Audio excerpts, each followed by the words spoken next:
비트코인도 신고가, 나스닥도 신고가. 그런데 국내 주식은요? 계속 땅굴만 파고 들어가고 있죠.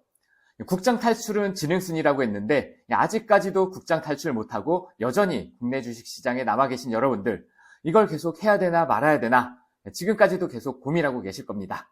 오늘 저와 같이 국내 주식 이거 계속 해야 될지 말아야 될지 오늘 딱 답을 내려드리도록 하겠습니다. 윤석열 대통령 탄핵이 가결됐습니다. 이런 일이 반복된다는 것이 국가적으로 좋은 일은 아니기에 씁쓸한 기분도 들지만 투자자 입장에서는 불확실성이 해소가 됐기 때문에 안심이 되기도 합니다. 각자의 정치적 입장과 견해가 다르기 때문에 이번 탄핵에 대해서도 찬반이 갈릴 수 있습니다. 하지만 이제부터는 정치 이슈보다는 시장에 집중해야 될 때입니다. 제목에 적은 것처럼 이제부터 상승장 시작입니다. 앞으로 어떻게 시장에 대응해 나갈지 차근차근 같이 살펴보도록 하겠습니다. 안녕하세요. 부자 되는 루틴의 박종호입니다. 중소형주의 시대가 오고 있습니다. 상승 종목의 수가 계속해서 늘고 있어요.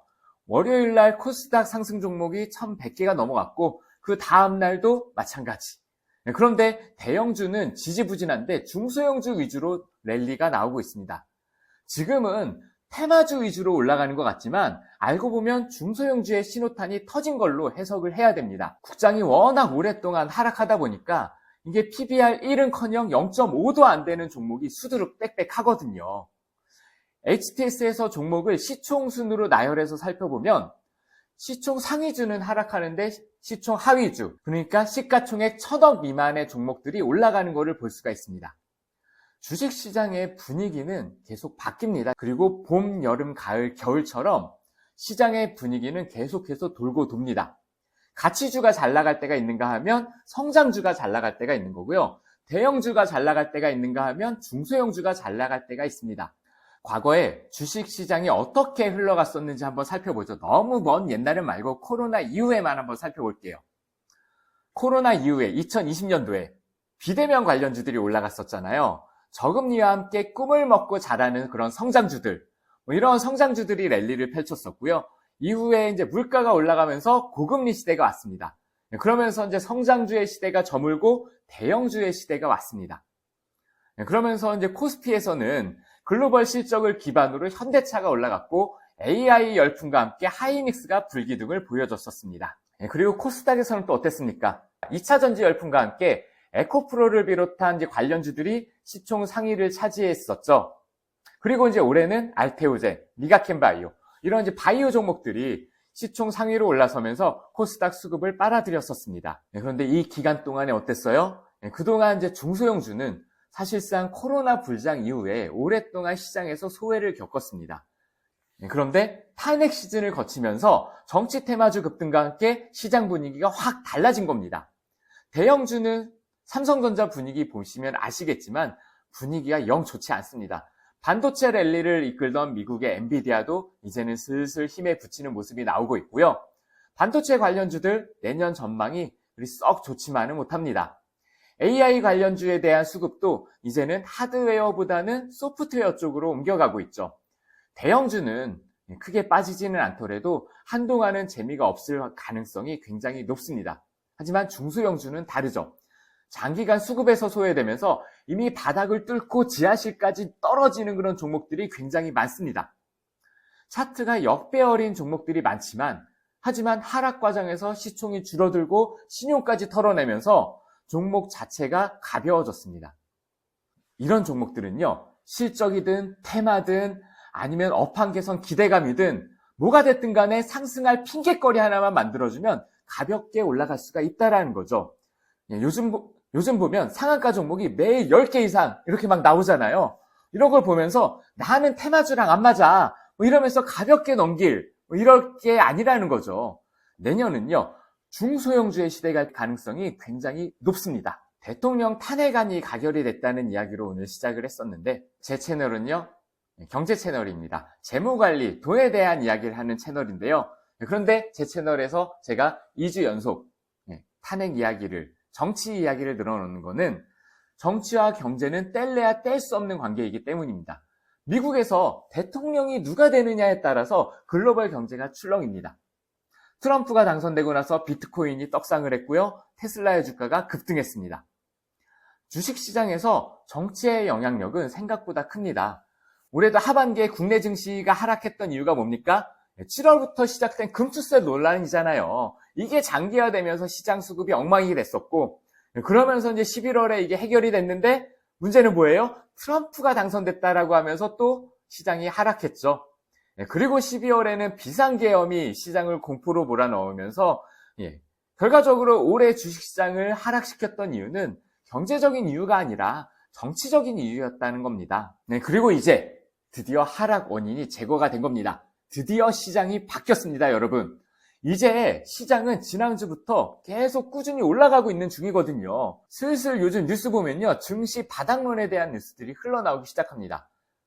지난번 영상에서 100% 확률의 투자에 대해서 언급을 해드렸습니다.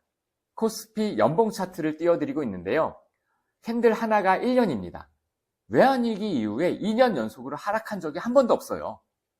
외환위기 때 3년 하락이 있긴 했었습니다만 지금이 외환위기 때와 비슷한 그런 상황은 아니잖아요. 지금은 코스피가 퍼 기준으로 8배, PER 8배 수준이고요. 주가 순자산 비율이라고 하죠. PBR. 이걸로 따지면 0.86배, 이 정도 수준에 불과합니다. 지난주 반등에도 불구하고 밸류로만 보면 여전히 저평가 상태라는 거예요. 지금 주가 수준은요, 놀랍게도 2008년 금융위기 때와 비슷한 상황입니다.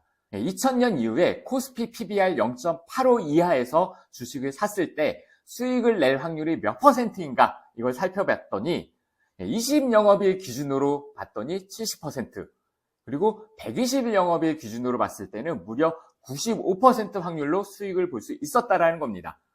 여러분들, 지금은 그 어느 때보다 국내 주식시장의 상승 확률이 높습니다. 투자를 해본 분들은 잘 아시겠지만 계속해서 상승하기만 하는 자산 없고요.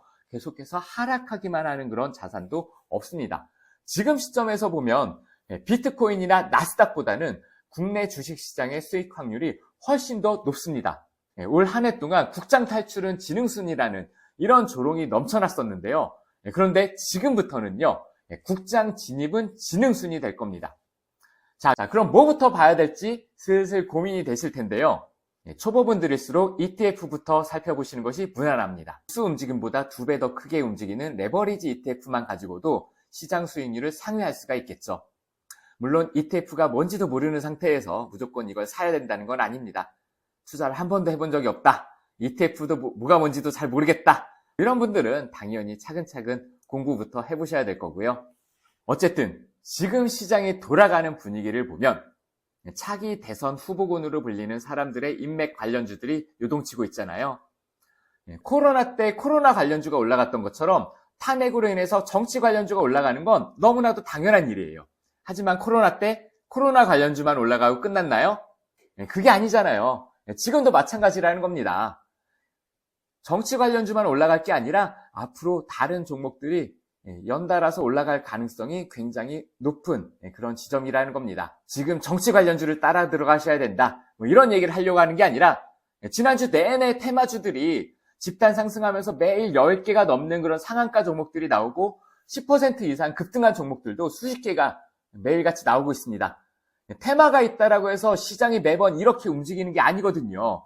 여러분들, 국내 시장에서 이렇게 꾸준히 올라갔던 테마가 뭐가 있었는지 한번 생각을 해보세요. 이런 식으로 시장이 움직였던 적이 없었어요. 금투세 논란 이후로 국내 시장의 수급이 악화가 되다 보니까 그동안 테마주가 생겨났어도 그냥 당일날 반짝하고 그리고 하락하는 이런 경우들이 굉장히 많았었는데, 이제는 소위 테마주라고 하는 것들도 연속성이 생겨나고 있다는 얘기입니다. 이렇게 과격하게 종목들이 움직이는 건 흔한 일이 아니에요. 드디어 유동성이 늘어나는 구간이 찾아온 겁니다. 지금까지는 비록 인맥 테마 위주로 움직였지만 이제 슬슬 정책 테마로 수급이 이동하기 시작할 겁니다. 이미 저출산, 일자리, 대북 이런 관련주들이 지난주에 움직이기 시작했죠. 인맥주는 이제 조심하셔야겠지만, 그렇다면 내년에 대선이 있을 거라는 건 뻔한 거기 때문에 앞으로 선거를 통해서 어떤 업종이 수혜를 볼 수 있을지 이러한 부분들도 살펴보셔야 될 거고요.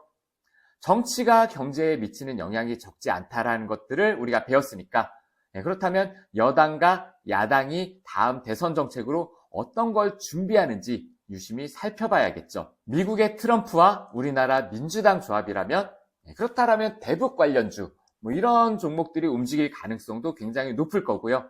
상법 개정 이슈와 함께 중소기업 육성 차원에서 창투사 관련주들도 수혜 업종이 될 가능성이 높아 보입니다.